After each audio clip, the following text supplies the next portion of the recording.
म्हणजे जी एनर्जी होती, आम्हाला उत्साह होता पेपरला जायचा, तो आता म्हणजे असं निगेटिव्हिटी मध्ये जातोय.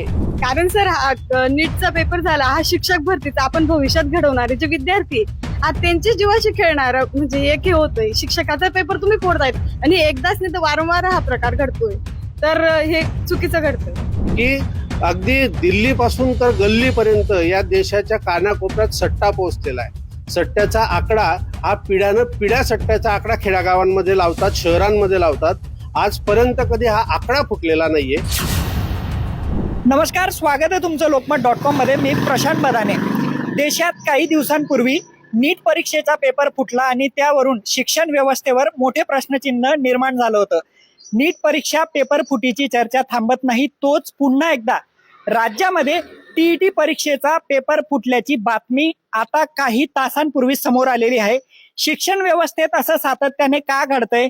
विद्यार्थी मोठ्या अपेक्षेने, मोठ्या मेहनतीने अभ्यास करतात. परीक्षेला सामोरे जाण्याच्या काही तास आधीच पेपर फुटीची ज्यावेळेस बातमी येते, त्यावेळेस त्यांच्या मनावर काय परिणाम होत असेल, त्यांच्या मनात काय विचार येत असतील, याचाच आढावा घेण्यासाठी आता मी जळगावातील काही स्पर्धा परीक्षांचा अभ्यास करणारे विद्यार्थी असतील किंवा उद्या जे टीईटीचा पेपर देणार होते असे काही विद्यार्थी आहेत किंवा या विद्यार्थ्यांना मार्गदर्शन करणारे काही शिक्षक आता माझ्यासोबत आहेत. या साऱ्या विषयावर आपण त्यांच्या संदर्भात बोलूया. सुरुवातीला मी विद्यार्थ्यांकडे जातोय आणि त्यांनाच या पेपर फुटी संदर्भात आपण थोडं बोलतं करूया. ताई, काय सांगशील? उद्या टीईटीचा पेपर होता, प्रिपरेशन तुमची झालेली होती, पेपर फुटीची बातमी पहिली आली, मनात काय विचार येत आहेत? सर, आम्ही ऑलरेडी म्हणजे 3-4 मंथ पासून प्रिपरेशन करत होते आणि अचानक त्यांनी पेपर फुटला असं लीक केला आणि पेपर कॅन्सल केला. तर कसं असतं, घरच्यांच्या अपेक्षा असतात आमच्याकडनं. त्याच्यानंतर एज वाढत चालतं. म्हणजे महाराष्ट्र राज्य परिषदेला समजायला पाहिजे होतं की ते आतापर्यंत जे शेड्यूल करत होते, आता मागे नीटचा पेपर फुटला, त्याचा पण परिणाम मुलांवरती झाला आणि आता टीईटीचं पण परत असं प्रकरण झालं. तर त्यांनी म्हणजे लक्ष दिलं पाहिजे शासनाने. तरी कुठंतरी अभ्यासाचं एक ओझं असतं मनावर. बरंच आपण मेहनत करून अभ्यास करतो. आता उद्या पेपर होता, ही सगळी बातमी आली, पेपर पुढे ढकलला गेला, तो कधी होईल याची आता साशंकता आहे. एकूणच काय वाटतं? म्हणजे जी एनर्जी होती, आम्हाला उत्साह होता पेपरला जायचा, तो आता म्हणजे असं निगेटिव्हिटी मध्ये जातोय. निगेटिव्हिटी वाढते. तर काय केलं पाहिजे सरकारने? असे प्रकार घडायला नको पाहिजे म्हणून सरकारने म्हणजे कडक बंदोबस्त केला पाहिजे. त्याच्यामुळे म्हणजे विद्यार्थ्यांच्या भविष्यावरती गदा होणार नाही. असं तर तू काय सांगशील? अभ्यास करत असताना ज्यावेळेस असे प्रकार घडतात, एकूणच शिक्षण व्यवस्थेवरच प्रश्नचिन्ह निर्माण झाले. कारण सर हा नीटचा पेपर झाला, हा शिक्षक भरतीचा आपण भविष्यात घडवणारे जे विद्यार्थी आज त्यांच्या जीवाशी खेळणार म्हणजे एक हे होतोय. शिक्षकाचा पेपर तुम्ही फोडतायत आणि एकदाच नाही तर वारंवार हा प्रकार घडतोय, तर हे चुकीचं घडतंय. तर याच्यासाठी सरकारने खरंच बंदोबस्त करायला पाहिजे. आणि आम्ही दरवर्षी इतका प्रामाणिकतेने अभ्यास करतोय, जर आम्हाला न्यायच मिळत असेल तर हे खूप चुकीचं. एकीकडे नीट परीक्षेचा पेपर फुटला, त्याची चर्चा थांबत नाही, तोच पुन्हा एकदा टीईटीचा पेपर फुटलेला आहे. एकूणच सरकारच्या कारभारावर पण प्रश्नचिन्ह निर्माण होत आहे. जी काही आपली सिस्टीम आहे त्याबद्दल काय वाटतं? सिस्टीम व्यवस्था दिवसेंदिवस खूप खालावत जाते. स्टुडंट एवढ्या डिप्रेशन मध्ये जातोय दिवसेंदिवस की तो वर्षानुवर्ष अभ्यास करून त्याला न्याय मिळत नाहीये, रिझल्ट येत नाहीये, तर खूप डिप्रेशन कडे जातोय स्टुडंट. आता तुमच्या समोर करिअरचा विषय आहे, नेमकं कोणत्या दिशेने जावं याच्याविषयी संभ्रमावस्था असते. आपण एक दिशा निश्चित करतो, अभ्यास करतो, परत असे प्रकार घडतात. काही वाईट वाटतं का या साऱ्या विषयासंदर्भात? खूप जास्त वाईट वाटतं. जास्त करून ते लोक ज्यांच्या बी प्लॅन डिसाईड नसतो, त्यांना खूप जास्त त्रास होतो. घरच्यांचा प्रेशर वाढत असतो, त्यांचं एज वाढत असतं. बी प्लॅन नसल्यामुळे त्यांना जास्त प्रेशर येतं की आता एवढे वर्ष दिले तर पुढे काय करायचं, याच्यामुळे लोक डिप्रेशन मध्ये जातात. आता जसं की तू प्लॅन बी विषयी बोललं, काही तुझ्या घरची मंडळी असतील, लग्नाच्या विषयी त्यांच्या डोळ्यासमोर असतो, त्यांनी ते प्लॅन केलेलं असतं. आता मध्येच असे प्रकार घडतात, परीक्षा लांबतात, करिअरचा जो आपला स्पेल असतो तो थोडा अजून पुढे जातो. याबद्दल काही थोडं सांगता येईल का? काही घरातल्या वातावरणासंदर्भात, आता पेपर फुटल्यानंतर घरच्यांची काही बोलणं झालं असेल, काय कन्व्हर्सेशन झालं सगळं? घरच्यांची अपेक्षा असते की हिने खूप सारा अभ्यास केलेला आहे, आता पेपर देणार आहे, तर चांगली बातमी मिळेल म्हणून अशी अपेक्षा असते घरच्यांना. पण असं प्रकरण घडल्यामुळे घरच्यांची निराशा वाढतच जाते, त्याचा डिप्रेशनमुळे परिणाम होतो. माझ्यासोबत काही स्पर्धा परीक्षांचे अभ्यास करणारे विद्यार्थी देखील आहेत. या पुढे या, बोलूया आपण जरा. ज्यावेळेस तुम्ही स्पर्धा परीक्षांचा अभ्यास करतात, असे प्रकार घडतायत सातत्याने, मोस्टली मुलांकडून पालकांच्या खूप अपेक्षा असतात. ज्यावेळेस असे प्रकार घडतायत आता, की काय डोक्यात विचार चालले तुमच्या? आता असे अनेक मुलं आहे, समजा माझ्यासारखे आमच्यासारखे, की 5-5, 6-6 वर्ष झाले अभ्यास करत आहे. यामध्ये पूर्ण आपले जे जबाबदाऱ्या आहे घरच्या, शेतीतले कामाचं, कोणी शेतकरी आहे, कोणी इतर व्यवसाय करतात, किंवा आपलं एज म्हणजे काम करण्याचं वय आहे, त्यामध्ये पैसे कमवण्याचं वय आहे, घरच्यांना मदत करण्याचं वय आहे. पण ते सर्व सोडून अभ्यासामध्ये गुंतले आहे, कारण की एक स्वप्न असते प्रत्येकाचं, आणि स्वप्न पूर्ण करण्यासाठी ते झुंज देत आहे. म्हणजे आपलं गाव सोडून, आपलं सर्व घरच्यांचे सोडून, सर्वांना सोडून शहरामध्ये जाता, रूम करता, अभ्यास करता, 24-24 तास त्या ठिकाणी 12-12 तास अभ्यास करतात. आणि म्हणजे हे सर्व वातावरण सोडून अभ्यासाकडे वळतात, याला वेळ देतात. कशासाठी? की आपलं स्वप्न पूर्ण व्हायला पाहिजे. आणि जर काही अशा गोष्टी होत असतील तर या ठिकाणी सर्वांच्या अपेक्षा भंग होतात.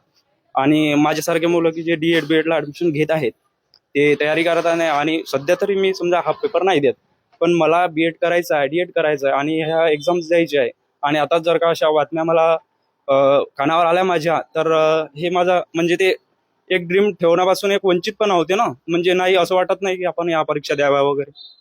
ते या ठिकाणी हे असे नुकसान होते, आणि एक निराश मन होऊन जाते. आपल्या स्वप्नांपासून आपण दूर जातो. MPSC असं एक आयोग आहे की ते या ठिकाणी प्रामाणिकपणे परीक्षा होतात. जर या वर्षी नाही झालं तर पुढच्या वर्षी, म्हणजे भरोसा राहते. पण अनेक वेळा परीक्षांचं शेड्यूल पण जरा मागे पुढे होतं, विद्यार्थी अभ्यास करतात, कधी कधी भरती लेट निघते, स्टे येतो, बऱ्याच अडचणी येतात.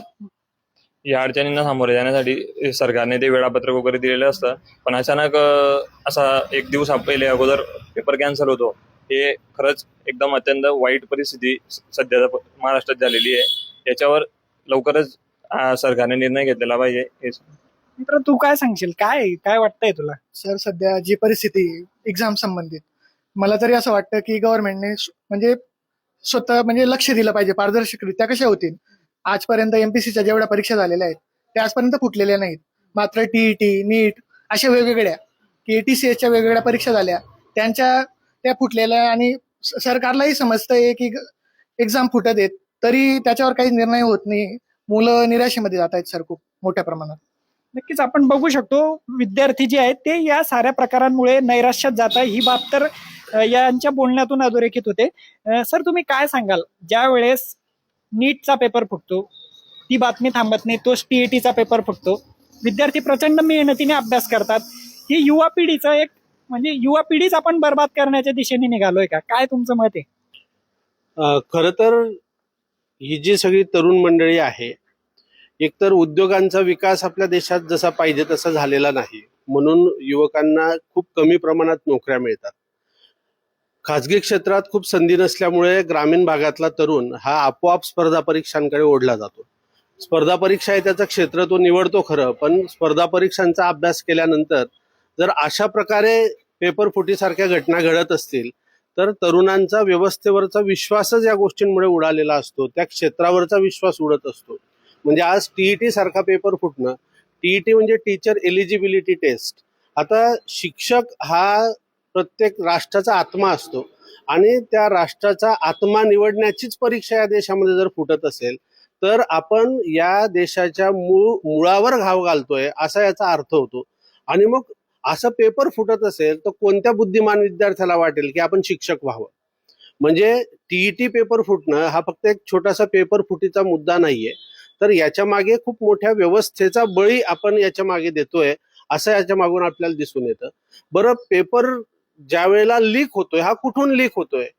महाराष्ट्र राज्य परिषद असेल, त्यांच्या सेक्युरिटीमध्ये हा पेपर असतो, आणि तिथून पेपर जर लीक होत असेल तर सांगताना खेद वाटतो की तिथे अगदी मोठमोठ्या पदांवर बसलेले जे अधिकारी आहेत ते काय करतात?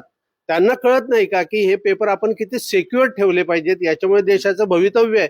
बरं, हे पेपर फुटल्यानंतर पेपर फुटताना पैशांचा व्यवहार होत नसेल का?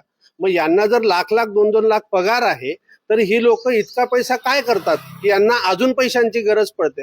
हे पैसा खातात की भाजीपोळी खातात हा प्रश्न पडतो. दुसरा मुद्दा हा आहे की अगदी दिल्लीपासून तर गल्लीपर्यंत या देशाच्या कानाकोपऱ्यात सट्टा पोहोचलेला आहे. सट्ट्याचा आकडा हा पिढ्या सट्ट्याचा आकडा खेड्यागावांमध्ये लावतात, शहरांमध्ये लावतात. आजपर्यंत कधी हा आकडा फुटलेला नाहीये. जी व्यवस्था असंघटित आहे, ज्या व्यवस्थेमध्ये अडाणी लोक काम करतात, त्यांची छोटीशी गोष्ट या देशात फुटत नाही, मात्र पेपर फुटतात. म्हणजे आत्मपरीक्षणाची वेळ ही शासनावर आलेली आहे, प्रशासनावर आलेली आहे आणि याचा खूप गंभीर परिणाम हा ग्रामीण तरुणांच्या जीवनावर होतो आहे. आज अनेक भगिनी, अनेक मुली या ज्या वेळेला शिक्षण घेतात, ज्या वेळेला पालक या ठिकाणी प्रवेश घेण्यासाठी येतात, तेव्हा पालकांचा पहिला प्रश्न असतो की सर 6 महिन्यात 8 महिन्यात यांना नोकरी मिळेल का? कारण मुलीचं वय झालेलं आहे, तिचं लग्न करायचंय, मुलाचं वय वाढतंय, त्याचं लग्न करायचंय. जर हे विद्यार्थी 30शी पर्यंत परीक्षा देतील, 35शी पर्यंत परीक्षा देतील, यांनी लग्न कधी करायचे? यांचा संसार, यांचा परिवार, यांची आयुष्याबद्दल काही स्वप्न आहेत की नाही? आज ज्या वेळेला पेपर फुटला आहे, टीईटीचा पेपर फुटलेला आहे, तर मला वाटतं की फक्त एक छोट्या परीक्षेचा पेपर नाही फुटलेला आहे, तर तरुणांचा संयम फुटत चाललेला आहे आणि ही गोष्ट शासनाने गांभीर्याने घ्यावी असं मला वाटतं. आपण बघू शकतो टीईटी पेपर फुटीचा मुद्दा आता कोणत्या दिशेने जातो हे पाहणं तर तितकंच महत्वाचं असणार आहे. परंतु एकूणच अशा प्रकारांमुळे विद्यार्थी वर्गामध्ये नाराजी आणि नैराश्य वाढतंय हे मात्र तितकंच खरं. मी प्रशांत बदाने, लोकमत.com, जळगाव.